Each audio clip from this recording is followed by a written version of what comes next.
இருக்கீங்களா? உங்களை யாரையும் எடுக்கல. முத்து அந்த என்ன சொல்லுவாங்க? போலா இல்லை, இன்னொரு வார்த்தை இருக்கு அதுக்கு. இல்லை இங்கிலீஷில் இன்னொரு வார்த்தை தெரியலையே, மறந்துட்டேன். சரி, சிற்பிக்குள் முத்து. சிற்பிக்குள் முத்து எத்தனை பேருக்கு தெரியும்? சிற்பிக்குள் முத்து தெரியாது? உங்களுக்கு புரியல. சரி, எத்தனை பேருக்கு சிப்பிக்குள் முத்து? ஓகே. இந்த இந்த இந்த இந்த சபையை, இந்த பாஸ்டர் உங்களெல்லாம் ஆழத்தில் போய் முத்துக்களாக தேடிக்கொண்டு வந்திருக்கிறாரு. அல்லேலூயா. உங்களெல்லாம் ஆழத்தில் போய் நீந்தி முத்துக்களாக தேர்ந்தெடுத்து கொண்டு வந்திருக்காரு. அப்படின்னா கடல் ஆழத்தில் இல்லை, கர்த்தருடைய பிரசன்னத்தின் ஆழத்தில் போய் உங்களை முத்துக்களாக வாங்கிட்டு வந்திருக்காரு. அல்லேலூயா, அல்லேலூயா. நீங்களாம் முத்தே இல்லையா? இதான் அவ்வளோதான் சந்தோஷமா?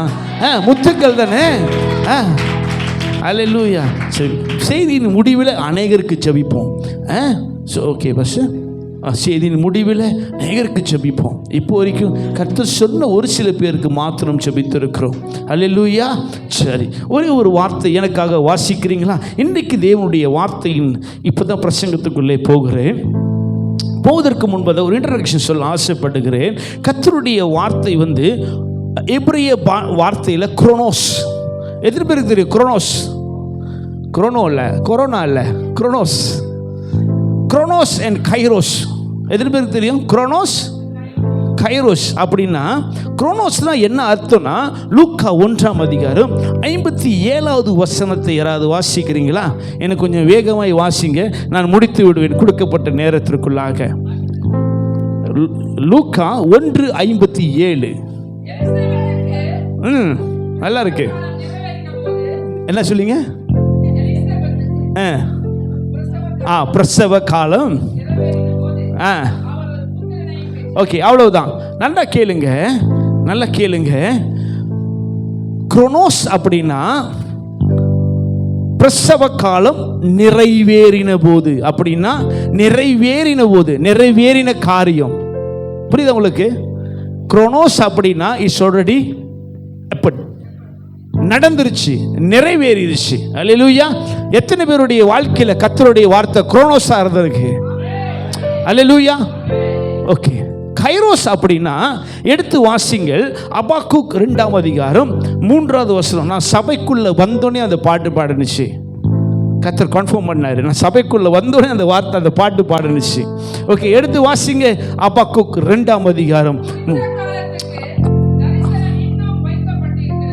ஓகே, அல்லேலூயா.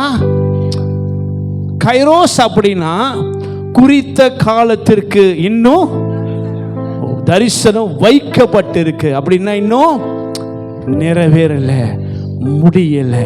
சரி, இதுக்கு முன்பு ஒத்தனை ஒரு வசனத்தை வாசிக்கலாமா? மத்தேயு 27.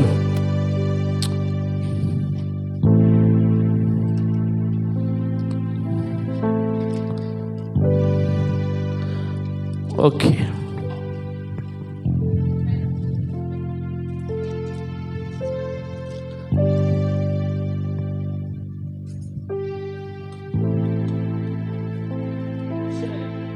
6-7 மட்டும் படிங்க.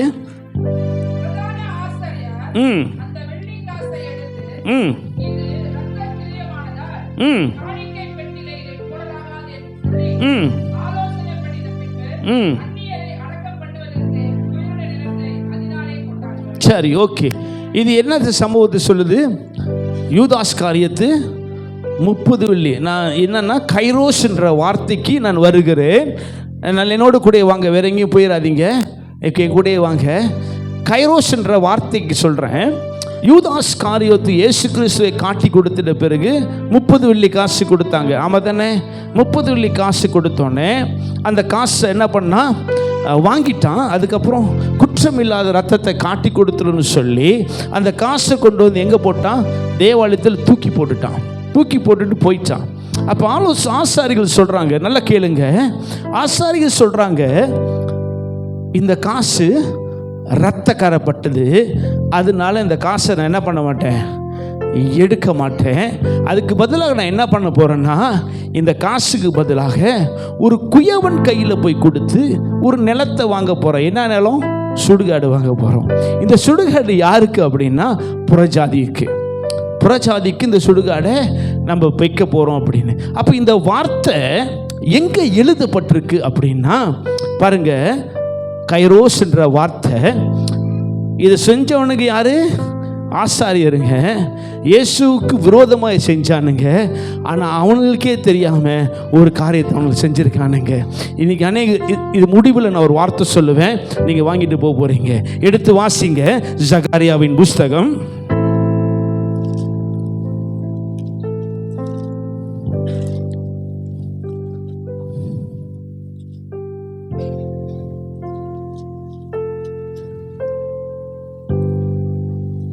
யாருக்கோ தெரியுமா அந்த வசனம் எங்க இருக்குன்னு? இல்லை இல்லை, ஓகே சரி, ஓகே ரைட்.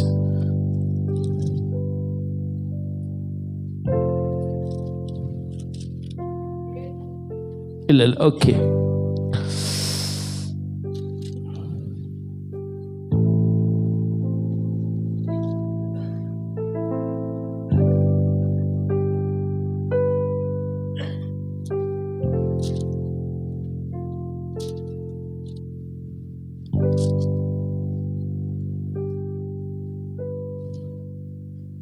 கொஞ்ச நேரம்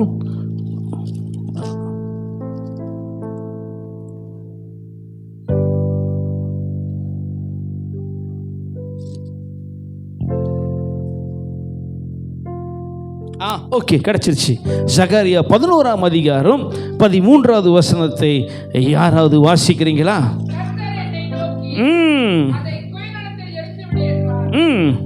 சொல்லுங்க.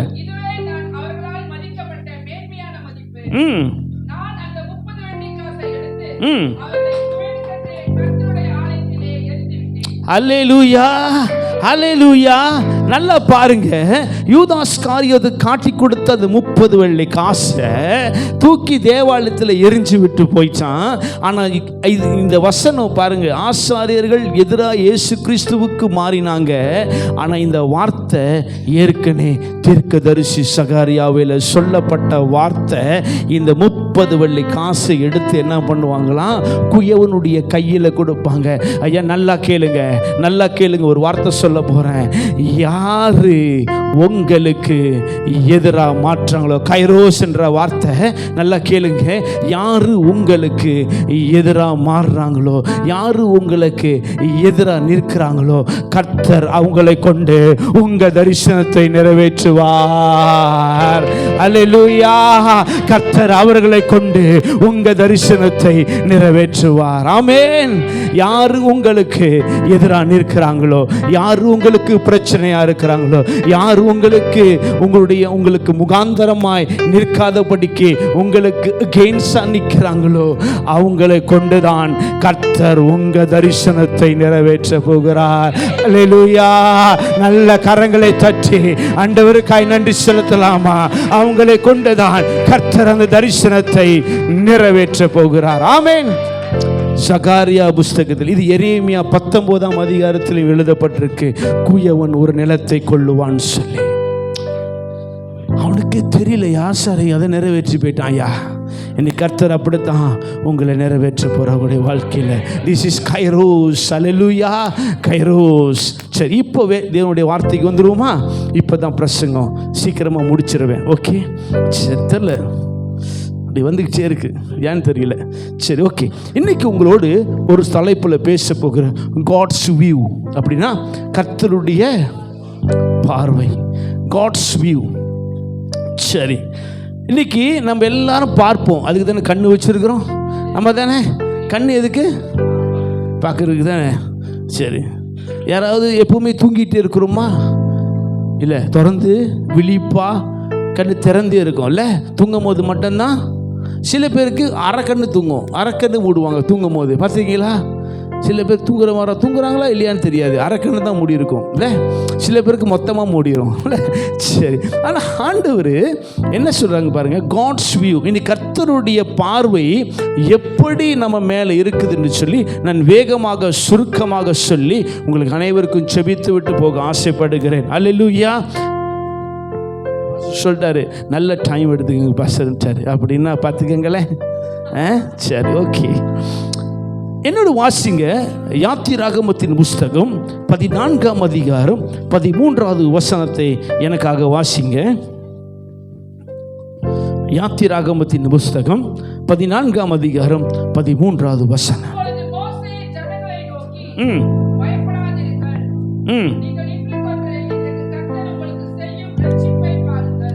சரி, ஓகே, அவ்வளோதான் அதில் இருக்கு. ஓகே, நீங்கள் நின்று கொண்டு கர்த்தர் செய்யும் ரட்சிப்பை என்ன பண்ணுங்க, பாருங்க. இன்னைக்கு நன்றா பாருங்க.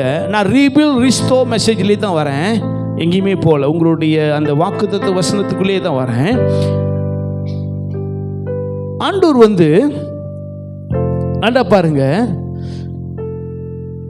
ஆதியாகமம் 1ஆம் அதிகாரம் 11வது வசனத்தில் ஆண்டவர் ஒரு வார்த்தை சொல்வார், நிலத்தை குறித்து. அது நிலை எதுக்கு பயன்படுத்தப்படுகிறது, அது எதுக்கு உருவாக்கப்பட்டது என்பதே அந்த இடத்துல சொல்லுவார். ஆமாம் தானே?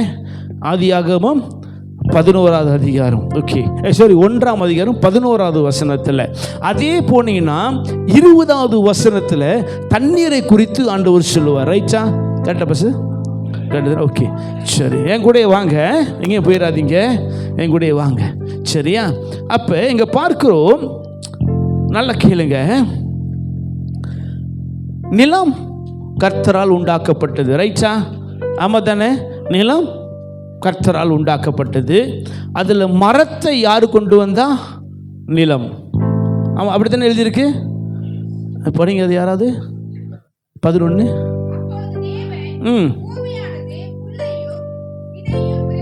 அவ்வளோதான், முடிஞ்சு. ஓகே, நல்லா கேளுங்க.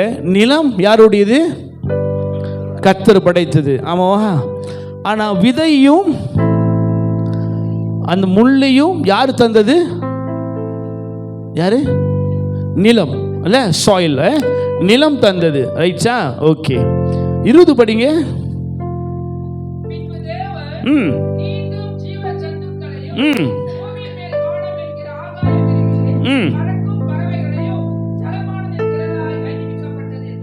சரி, ஓகே, நல்லா கேளுங்க. கடல் யாருடையது? கர்த்தருடையது. அதுக்குள்ள மீன் எப்படி வந்துச்சு? ஜலம். ஆமா தானே? ஜலம் ஜனிப்பிக்கப்பட்டது. ரைட்டா? புரியுதா உங்களுக்கு எல்லாருக்கும்? நீங்கள் பார்க்குறத பார்த்தா எனக்கு கொஞ்சம் பயமாக இருக்குது. சரியா? நல்லா கேளுங்க. என்னடா ஒரு ஆதியாகமத்துக்கு போயிட்டு வச்சுக்கிறீங்களா? நல்லா கேளுங்க. நிலம் கர்த்தர் உண்டாக்குனது. ரைட்டா? ஓகே. அதுக்குள்ள பூண்டு விதைகள் நிலம் கொடுத்தது. ரைட்டா? கடலை உண்டாக்கினது கர்த்தர். அதுக்குள்ள மீனை கொண்டு வந்தது யாரு? ஜலம். ரைட்டா? இந்த பூமியில மனுஷனை கொண்டு வந்தது கர்த்தர். ஓகே. அந்த மனுஷன், நல்லா கேளுங்க, முக்கியமான ஒரு காரியம் சொல்ல போறேன். நிலம் மரம் இல்லாமல் இருக்கும். நல்லா கேளுங்க. நிலத்திற்கு மரம் இல்லாம நிலத்தால் இருக்க முடியும். ரைட்டா? ஓகே. மீன் இல்லாம ஜலம் இருக்க முடியும். ரைட்டா? ஜலம் ஜலம் ஜலம்னா பரவாயில்ல, விடுங்கய்யா, அது ஆண்டோடைய ஆலயம் தானே, பிள்ளைங்க விளையாடட்டும், நம்ம பிள்ளைங்க தானே. ஜலம் அப்படின்னா ஜலத்தில் தெரியும். ஜலம்லாம் உங்களுக்கு தெரியுதா? தண்ணீர். ஓகே. மலையாளத்தில் வெள்ளம் சொல்லுவாங்க. ரைட்டா? சரி, ஓகே. அப்போ அந்த ஜலத்தில் பரவாயில்ல, விட்டுருங்க, இருக்கட்டும், பரவாயில்ல, பிள்ளைங்க நம்ம பிள்ளைங்க தானே, என்ன பஸ், ஒன்றும் பிரச்சனை இல்லை பஸ். ஓகே, சரி. அப்போ அந்த ஜலத்தில் மீன் இல்லைன்னா ஜலம் இருக்கும். ரைட்டா? ஜலம் இருக்கும், மீன் இல்லைன்னா ஜலம். அதே போல நாம இல்லைன்னா கர்த்தர் இருப்பாரு. புரியுதா? நாம இல்லைன்னா கர்த்தர் இருப்பாரு. அவருக்கு பிரச்சனை கிடையாது. ஆனா கர்த்தர் இல்லாம நம்மளால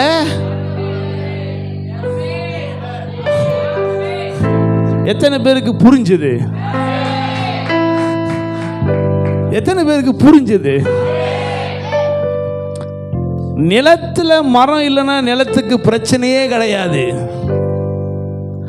ஜலத்துல நீர் இல்லைன்னா, ஜலத்துல மீன் இல்லைன்னா ஜலத்துக்கு பிரச்சனையே கிடையாது.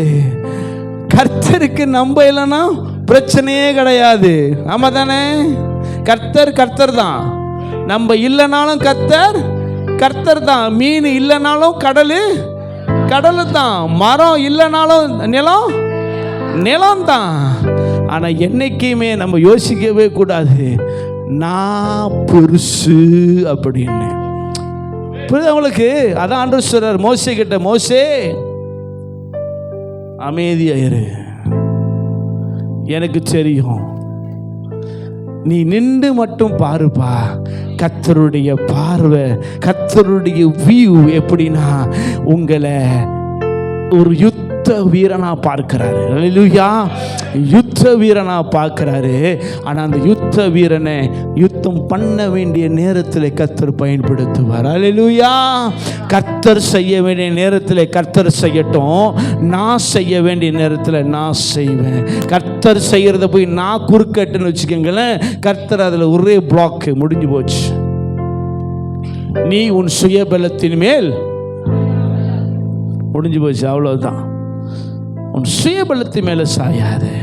அப்ப கர்த்தருடைய பார்வை எப்படி இருக்குன்னா, என்னுடைய பிள்ளைகளை நான் ஒரு யுத்த வீரனாய் பார்க்கிறேன், யுத்தத்தின் களத்தில் பார்க்க விரும்புகிறேன். ஆனா இது நேரம் அல்ல.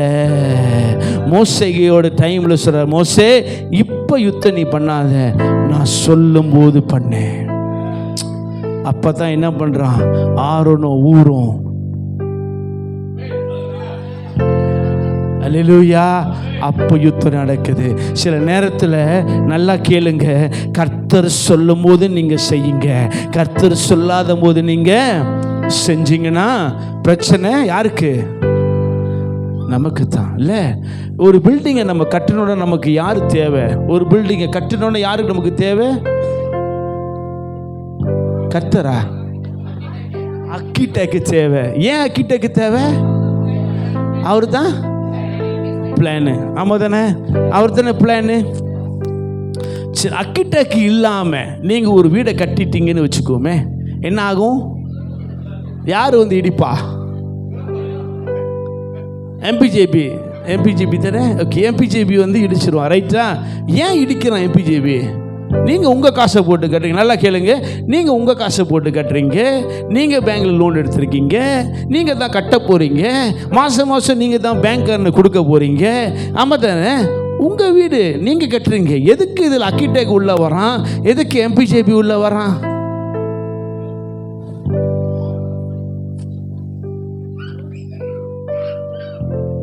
இல்லை பேசுங்களா, நான் எப்பவுமே கேள்வி கேட்குது உண்டு, கோச்சிக்காதீங்க, ஃபஸ்ட்டு கோச்சிக்காதீங்க, சரியா? ஓகே. ஏன் இதில் ஆர்க்கிடெக்ட் உள்ளே வரணும்? ஏன் இதில் எம்பிஜேபி உள்ளே வரணும்? வீடு உங்களுடையது, காசு உங்களுடையது, நிலம் உங்களுடையது. நீங்கள் தான் பேங்கர்னு கட்ட போகிறீங்க. எம்பிஜேபிக்காரனா கட்ட போகிறான்? ஆர்க்கிடெக்டர்னா கட்ட போகிறான்? ஏன் ஆர்க்கிடெக்ட் வேணும்? ஏன் எம்பிஜேபி அதில் உள்ள வரான்? ஏன் வீட்டுக்குள்ளே ஏன் எம்பிஜேபி வரணும்? ஏன் வீட்டுக்குள்ளே எதுக்கு ஆர்க்கிடெக்ட் வரணும்?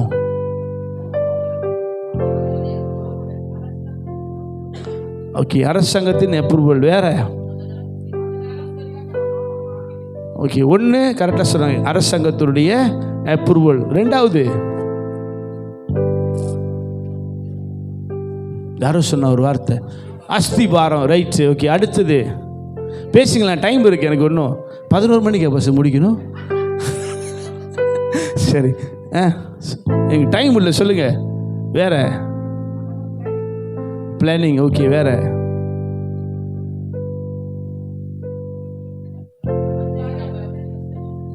ரெஜிஸ்ட்ரேஷனா? சரி, ஓகே, ரெஜிஸ்ட்ரேஷனு சரியான நிலமாக்கு. ஓகே, நல்லா கேளுங்க. சரி, நிலம் உங்களுடையது, பணம் உங்களுடையது, வேற வீடு உங்களுடையது, நீங்கள் தான் கட்ட போகிறீங்க, நீங்கள் தான் எல்லாமே உங்களுடையது தான். இதில் ஆர்க்கிடெக்ட் ஏன் உள்ளே வரணும் அப்படின்னா, நல்லா கேளுங்க, ரோமர் 8:28 சொல்லுகிறது, அக்கார்டிங் டு த பர்பஸ். புரியுதா உங்களுக்கு? அக்கார்டிங் டு த பர்பஸ், தீர்மானத்தின்படி. ஆமென். ஆர்க்கிடெக்ட் வந்து ஆக வேண்டியது தீர்மானம், ரைட்டா? நீங்கள் சொன்ன பதிலெல்லாம் கரெக்ட். ஆர்க்கிடெக்ட் வர வேண்டியது தீர்மானம், கவர்மெண்டால் நிர்ணயிக்கப்பட்டது ஒன்று. அப்படி அது சரியாக கட்டலை, இடத்தை மீறி கட்டினா எம்பிஜேபி வர வேண்டியது. உங்களுடைய வாழ்க்கையில் நீங்கள் உங்கள் அஸ்திபாரத்தை கட்டணும்னா கர்த்தருடைய அப்ரூவல் வேணும். ஆமென். கர்த்தருடைய அப்ரூவலில் நீங்கள் கட்டும் பொழுது அது என்னாகும்? கர்த்தருடைய பாதுகாப்புக்குள்ளே நீங்கள் கட்டுறீங்க. அப்போ பிசாசு என்ற எம்பிஜேபி பிசாசு என்ற எம்பிஜேபி அது இடிப்பதற்கு என்ன இல்லை, அதிகாரமே கிடையாது. அல்லேலூயா, அல்லேலூயா. நல்லா கேளுங்க, தீர்மானத்தின்படி தேவனுடைய ஸ்ட்ரக்சரில், தேவனுடைய ஸ்ட்ரக்சரில், தேவனுடைய தீர்மானத்தில், தேவனுடைய பிளானிங்கில் உங்கள் வீடை நீங்கள் கட்டுவீங்கன்னா, உங்களை நீங்கள் கட்டுவீங்கன்னா, எந்த எம்பிஜேபியும் வந்து அதை இடிக்க முடியாது. அல்லேலூயா, அல்லேலூயா. கர்த்தருடைய பார்வை அப்படித்தான் உங்க மேலே. என் பிள்ளை எதை சொன்னாலும் என்ன பண்ணும்? கீழ்ப்படியக்கூடியதாக இருக்குது. நான் எங்கே போகிறனோ என் பிள்ளை என்ன பண்ணுது? என் கூடயே வருகிற. தம்மை பற்றி உத்தம இருதயத்தோடு இருக்கிறவர்களுக்கு தம்முடைய வல்லமையை விளங்கும் பண்ணும்படியாக கர்த்தருடைய கண்கள் எங்கே இருக்கான்? பூமியின் மேல் உலாவிக்கிட்டே இருக்காமே. நீங்கள் யாரெல்லாம் தீர்மானத்தின்படி ஆண்டவருடைய பார்வை, அல்லேலூயா, இந்த பார்வை ரொம்ப முக்கியமான ஒன்றாக இருக்கிறது. பார்க்கிறோம், கர்த்தர் மோசையை அழைத்தது, நல்லா கேளுங்க, மோசையை அழைத்தது தேவனுடைய சித்தத்தை நிறைவேற்றும்படியாக. ஆமாதானே? தேவனுடைய சித்தத்தை நிறைவேற்றும்படியாக. ஆனால் மோசே என்ன பண்ணிட்டான்? ஓடிட்டான். என்ன பண்ணிட்டான்? கொன்று ஓடிட்டான். ஓடின பிறகு வனாந்தரத்தில் ஆடுகள் மேய்த்து கொண்டு இருக்கிறான். 40 வருஷம் யாரு கூட? அவனுடைய மாமனாரு கூட ஆடுகளை மேய்த்து கொண்டு இருக்கிறான். ஆனால் நல்லா கேளுங்க, கர்த்தருடைய பார்வை ஒரு மனுஷன் மேலே விழுந்துச்சுன்னா அவன் எங்கே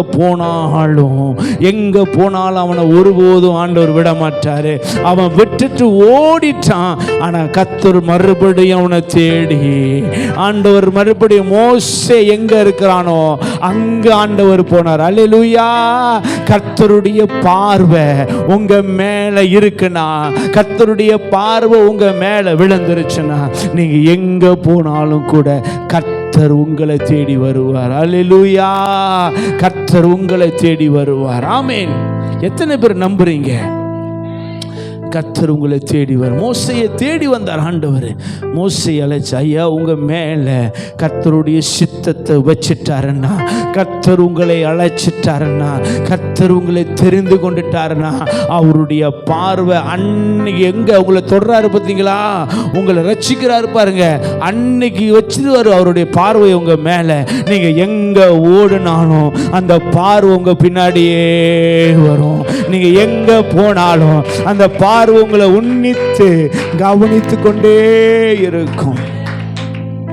ஆண்டவர் நின்றுக்கிட்டு சொல்றாரு, தம்பிங்களா ஆகாயத்து பறவைகளை பாருங்க. அதுக்கு இன்னொரு வார்த்தை சொல்லுவார். என்ன வார்த்தை? பாருங்க. இன்னொரு வார்த்தை இருக்கும். பாஸ்டர் அன்னைக்கு அழகா சொல்றாரு வியாழக்கிழமை, கவனித்து பாருங்க. ஒரு பறவையே கர்த்தர் கவனித்து பார்க்கிறாருன்னா, அவருடைய இமேஜ்ல உருவாக்கப்பட்ட நம்ம, அவருடைய சிருஷ்டிப்புல உருவாக்கப்பட்ட நம்மளை எப்படி பார்ப்பார் அவரு? அல்லேலூயா. எப்படி பார்ப்பார் அவர் நம்மள? ஆமா தானே? ஆண்டவர் எல்லாத்தையும் படைச்சாரு, ஆனா மனுஷனை மட்டும்தான் சிருஷ்டித்தாரு. அவருக்கு வேண்டியவைகளை உருவாக்குனாரு. சிருஷ்டிப்பு என்பது, இப்போ இந்த தம்பி இருக்கிற தம்பி கொஞ்சம் இப்படி வாயா, சாரி கோச்சிக்காதையா, அப்புறம் ஐஸ்கிரீம் வாங்கி கொடுத்தா சரி. இங்கே நிற்கிறாரு. இந்த தம்பி எப்படி வரணுன்றது நான் என்ன பண்ணுறேன்? செதுக்கிறேன். நான் செதுக்கிறேன், செதுக்கி எனக்கு பிடிச்ச மாதிரி உருவாக்குறேன். என்னுடைய ஜெராக்ஸ். புரியுதா உங்களுக்கு? என்னுடைய ஜெராக்ஸ். இதைத்தான் ஆண்டவர் உருவாக்குறார். என்ன பார்க்குறோம்? நல்லா பாருங்க. கிரியேட், அவருடைய இமேஜ் அவர் வருகிறாரு. ஓகே, கண்ணு இப்படி தான் இருக்கணும், இந்த ஸ்டைலில் இருக்கணும், மூஞ்சி இந்த ஸ்டைலில் இருக்கணும். மூஞ்சியை போய் வேறு மாதிரி மாற்றிடாதீங்க. ஆண்டவர் வச்ச ஸ்டைல்லே வச்சுக்குவோம். முடியெல்லாம் அவருடைய ஸ்டைல்லே வச்சுக்குவோம். மூக்கெல்லாம் அவருடைய ஸ்டைல்லே வச்சுக்குவோம். அப்போ நம்மளை பார்க்குறவங்க யாரை பார்க்குறாங்க? உண்மையாவா? உண்மையாவா? நம்மளை பார்க்குறவங்க இயேசுவை பார்க்குறாங்களா? சொல்லுங்கள், உண்மையாவா? நேபுகத்நேசர் சொல்கிறான், சாத்ராக் மேஷாக் ஆபேத்நேகோவின் தேவன் அப்படின்னு. என்னைக்காவது நம்மை பார்த்து இன்னாருடைய தேவன் சொல்லியிருக்காங்களா யாராவது? அதை சொல்லணும், அதை சொல்லணும். டேவிட்டுடைய தேவன், ஜானுடைய தேவன் சொல்லணும். அதுதான் பார்க்கிற பார்வை. மனுஷன் நம்மளை எப்படி வேணாலும் பார்க்கட்டும், ஐயா, that is nothing bother us. But கர்த்தருடைய பார்வை ரொம்ப முக்கியம் நம்ம மேலே. எவ்வாறு நம்மளை பார்க்க நீங்கள் நினைக்கிறீங்க, ஐயோ நான் வீட்டுக்கு போனால் இவங்க பார்க்க மாட்டாங்களே, நான் அப்படி நடந்து. சில பேர் பார்த்துருக்கீங்களா? உங்களை சொல்லலை, நீங்கள நல்லவர்கள். புது சட்டை போட்டு வந்தால் 4 வாட்டி நடந்து காட்டுவாங்க. பார்த்துருக்கீங்களா? புது சட்டை போட்டு வந்தால் 4 வாட்டி. அது நடக்கிறதுக்கு என்ன காரணம்? அந்த சட்டை. நான் புது சட்டை போட்டு வந்திருக்கேன், யாராவது பாருங்கப்பா என்ன, யாராவது சொல்லுவாங்களான்னு சொல்லி நம்ம எதிர்பார்ப்போம்ல. நீங்களும் இல்லையா? சரி, நானே வச்சுக்கோமே, எதிர்பார்ப்போம்ல. யாராவது நம்ம பார்த்து சொல்லுவாங்க, யாராவது ஒரு ஆளாவது கேட்க மாட்டாங்களா? அதான் 4 வாட்டி நடப்போம். இந்த 4 ரொம்ப முக்கியம். பார்த்தீங்களா? 4 பேர் வேணும், 4 விதமாக பேசுவாங்க இல்லை? 4 பேர் தூக்கணும், 4 காசு சம்பாதிக்கணும், 4 மாதம். என்ன சொன்னீங்க? 4 மாதம். இந்த 4ன்றது எவ்வளோ முக்கியம் மனுஷனுடைய வாழ்க்கையில் இல்லை? அதனால தான் 4 வாட்டி நடப்பாங்க. ஏன்னா 4 பேர் சொல்லணுமே. ஆமாம் தானே? 4 வாட்டி நடந்தால் 4 பேர் சொல்லுவாங்க. ஆமாம், 4 விதமா. ஐயோ, இந்த சட்டை சிஸ்டர் எங்கே வாங்கினீங்க இந்த சட்டை? நான் இங்கே நான் அப்படியா? எவ்வளோக்கு வாங்கினேன்? அதெல்லாம் நீ வாங்க முடியாதுல்ல, அதெல்லாம் அவ்வளோ. புரியுதா? ஒரு மனுஷனுடைய பார்வைக்காக நம்ம எதெல்லாம் செய்யணுமோ அதெல்லாம் செய்கிறோம். ஆனால் கர்த்தருடைய பார்வைக்காக ஒன்றுமே செய்யறது இல்லை. நம்ம என்னைக்காவது கர்த்தர் என்னை பார்க்கணும்னு சொல்லி போய் நின்றுருக்குமா கர்த்தருடைய சமூகத்தில்? ஆண்டவரே என்னை பாருங்க, நான் வந்து நிற்கிறேன், ஆண்டவரே நான் வந்து நிற்கிறேன், என்னை பாருங்கன்னு யாராவது பார்க்க சொல்லியிருக்குமா? ஆனால் மனுஷன் பார்க்கணும்னு சொல்லி நம்ம எவ்வளோ தூரம் என்ன ஏது வேணாலும் பண்ணுவோம்ல. மனுஷன் பார்க்கணும்ல. ஆனால் ஆண்டவர் பார்க்கிற விதம் நம்ம நினைப்போம். நம்ம ஒரு காலத்தில் நம்ம இப்படி வாழ்ந்துருப்போம். ஆனால் மனுஷனுடைய பார்வை அப்படியே தான் இருக்கும். நான் இன்னொரு 5 நிமிஷத்தில் முடிச்சிடும், 5-10 நிமிஷத்தில் முடிச்சிடும். ஓகே, நம்ம பார்வை அப்படி தான் இருக்கும், மனுஷனுடைய பார்வை. ஆனால் கர்த்தருடைய பார்வை விதம் வேற. கர்த்தருடைய பார்க்கிற விதம் வேற. நம்மள வித்தியாசமாக பார்ப்பாரு. எத்தனை பேர் கர்த்தரை என்ன வித்தியாசமாக பார்க்கணும்னு நினைக்கிறீங்க? நீங்கள் கர்த்தர் உங்களை வித்தியாசமாக பார்த்ததுனால தான் இங்கே உட்கார்ந்துருக்கிறோம். அல்லேலூயா, இங்கே உட்கார்ந்துருக்கிறோம். அல்லேலூயா, கர்த்தர் ரொம்ப நல்லவர். ஆமென். கர்த்தர் கடைசியாக ஒரு வார்த்தையை சொல்லி நான் முடிக்கிறேன். கர்த்தர் யாக்கோபை ஒரு இடத்துல சந்திக்கிறாரு. பெத்தேல் என்ற ஒரு இடத்துல சந்திக்கிறாரு. ஆனால் யாக்கோபு போய் 14 வருஷம் சென்று மறுபடியும் வருகிறான். ஓகே, மறுபடியும் வரும்போது எங்க வரான்? அதே பெத்தேல், கர்த்தர் தன்னை சந்தித்த இடத்திலே வந்து நிற்கிறான். அல்லேலூயா. கர்த்தர் சந்திக்கிறது ரொம்ப முக்கியம். இன்னைக்கு அநேகருடைய வாழ்க்கை கர்த்தர் சந்திச்சிருக்கலாம், அநேகரோடு கர்த்தர் இடைப்பட்டிருக்கலாம், அநேகருடைய கர்த்தருடைய பார்வை வித்தியாசம் அவங்களுடைய வாழ்க்கையில் இருந்திருக்கலாம். எத்தனை பேர் ஆசைப்படுறீங்க, ஆண்டவர் என்னை வித்தியாசமாய் பார்த்து நான் வித்தியாசமாக போகணும் அப்படின்னு சொல்லி? எத்தனை பேர் ஆசைப்படுறீங்க, ஆண்டவரே நீங்கள் வித்தியாசமாக என்னை பார்க்கணும் ஆண்டவரே, நான் வித்தியாசமாக மாறணும் ஆண்டவரே. அல்லேலூயா, அல்லேலூயா, அல்லேலூயா. அனைவருடைய வாழ்க்கை கர்த்தர் திருப்ப போறாரு, கர்த்தர் திருப்ப போறாரு. அநேகருடைய வாழ்க்கை கர்த்தர் மறுபடியும் 10 டைம்ஸ்ல திருப்ப போறாரு. அல்லேலூயா, 10 டைம்ஸ்ல திருப்ப போறாரு. அப்படி எழும்பி நிற்கலாமா? அப்படி எழும்பி நிற்கலாமா? ஆண்டவரை நோக்கி பார்ப்போம். 5 நிமிஷத்துல நான் முடித்து விடுவேன். 5 நிமிஷத்துக்குள்ள நான்